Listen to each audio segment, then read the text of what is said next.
L'objectif de cette manifestation aujourd'hui, c'était de faire prendre conscience du passé pour pouvoir construire un futur plus humain.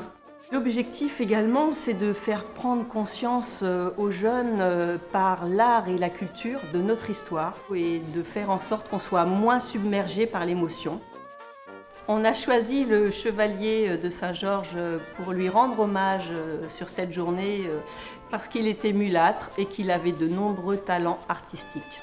Alors, diverses animations tout au long de la journée, entre autres de l'escrime à travers des scénettes sur la vie du chevalier Saint-Georges, une parade de bateau au moment de la commémoration, un quatuor qui joue la musique de Saint-Georges et des textes dits par les jeunes de La Rochelle. Participer au projet du 10 mai et de l'organiser en étant au sein du Club pour l'UNESCO de La Rochelle, c'était vraiment hyper gratifiant. Je pense que la transmission par rapport à l'histoire de l'esclavage est totalement faite vis-à-vis des générations futures. Avec ce projet, c'est ce qu'on voulait vraiment mettre en place. Et c'était vraiment super de voir donc les artistes, puis les élèves, petit à petit se greffer au projet, voir voilà, tout ça fleurir pour donner cette magnifique journée qu'on a eue aujourd'hui. Cette journée m'a apporté déjà la connaissance, avoir toutes ces informations-là et puis rendre un hommage à ce qui s'est passé, parce qu'il ne faut pas oublier qu'on était quand même un pays qui participait au commerce triangulaire, surtout à La Rochelle.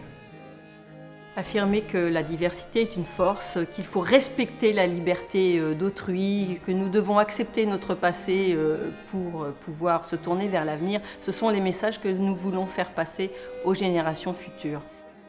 J'oublierai pas, ça c'est clair et net. La transmission de notre histoire, je pense qu'elle est très importante, surtout pour les futures générations, afin qu'elles ne reproduisent pas les mêmes erreurs, qu'on n'ait pas affaire à ce genre d'atrocités humaines.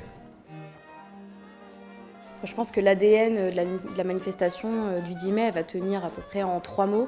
Donc déjà, il y a le mot mémoire, et puis il y a ce ensemble surtout qui est important. Et puis je dirais qu'il y a la jeunesse, ou au moins le futur, puisque l'idée c'est de cette idée de transmission également à la jeunesse qui a totalement fonctionné. Et on a vu les jeunes engagés et réaliser des choses complètement admirables aujourd'hui. Enfin, c'était vraiment fantastique, quoi.